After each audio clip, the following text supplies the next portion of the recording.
मीनू जैन जी, क्या अगला नंबर केजरीवाल का लगेगा? लोग शंका जाहिर कर रहे हैं कि अब गिरफ्तारी केजरीवाल की होगी। माइक अनम्यूट कर लीजिएगा। Mic mic mic mic. देखिए, मैं तो बहुत समय से कह रही हूँ, करीब 4-5 महीने पहले से कहना शुरू कर दिया था मैंने कि केजरीवाल जी नहीं, इसके अलावा भी विपक्ष के जितने भी प्रमुख नेता हैं, वो 2024 के इलेक्शन से पहले उनको मुझे तो बहुत भारी संभावना लगती है कि वो सीटों के पीछे होंगे।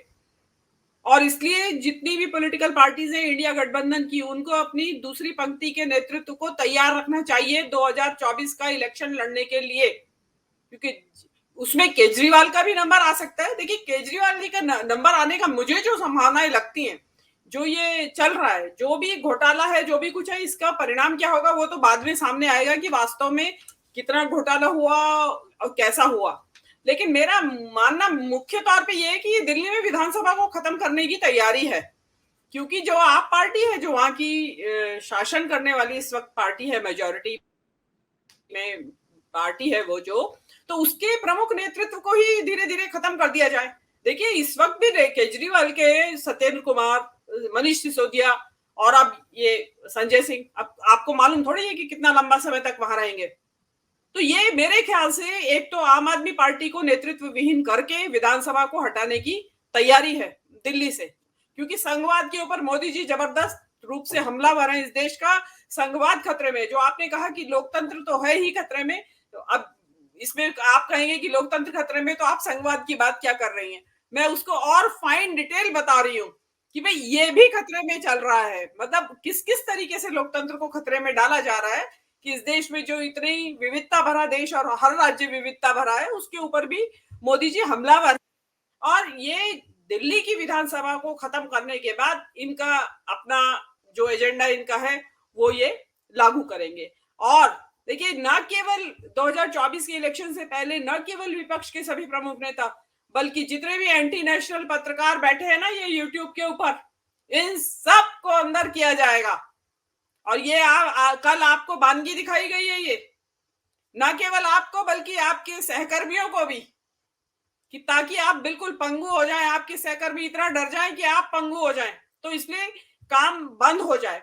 लेकिन आप समय अब आया है आवाज उठाने का और अपनी बात को पुरजोर तरीके से कहने का और प्रतिरोध की आवाज उठाने का, क्योंकि आज आज प्रवीर पुरकायस्थ के ऊपर आई है आफत। वो कहते हैं ना कि then they came for me, उसके बाद हम 5 6 जितने भी बैठे, किसी का भी नंबर लग सकता है, किसी भी दिन आ सकती है आपके घर भी। आप चाहे जल्दी उठते हो सो के, संजय जी चाहे देर से उठते हो, ईडी ने आना ही है, सीबीआई ने आना है अपने टाइम से।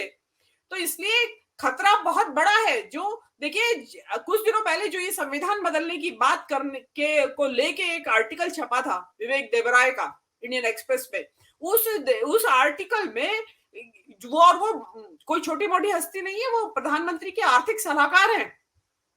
उन्होंने ये आर्टिकल लिखा था और उसमें आमूलचूल परिवर्तन की बातें थी। इस संविधान के अंदर बहुत सारी चीजें ऐसी थी जो कि आप कल्पना भी नहीं कर सकते। तो जो सरकार मंशा रखती है, पानी टेस्ट करके देखती है कि संविधान बदलने की बात करें तो क्या रिएक्शन आएगा, इंडिया को भारत करने की बात करें तो क्या रिएक्शन आएगा, तो वो चीजें, वो पार्टी कुछ भी कर सकती है। आप ये केजरीवाल की अरेस्ट तो मेरे हिसाब से एक बहुत छोटी बात है। सबका नंबर लगेगा, जितने भी विपक्ष जो मोदी और शाह की जो सरकार है, ये एक ऐसे नेता आए हैं जो कि विपक्ष को दुश्मन नहीं, जानी दुश्मन समझते हैं। पहले तो ये कांग्रेस मुक्त भारत की बात करते थे, मुझे लगता है अब विपक्ष मुक्त भारत इनका लक्ष्य है।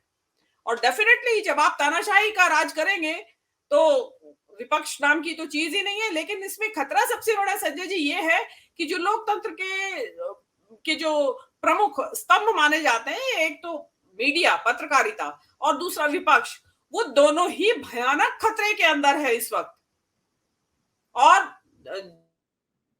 मोदी जी ने जो ये किया है, जो आज संजय सिंह की गिरफ्तारी हुई है, सबसे ज्यादा वोकल नेता हैं वो, आप पार्टी के संसद में पुरजोर तरीके से आवाज उठाते रहे हैं, तो उन्होंने उल्टे इंडिया गठबंधन को और मजबूत कर दिया है। वो उनको एक फेविकॉल दे दिया है कि देखिए कि एक हो जाओ, बिल्कुल एक रहना है हर हालत में, हर कीमत पे एक रहना होगा आपको, नहीं तो इकट्ठे ही डूबोगे सब।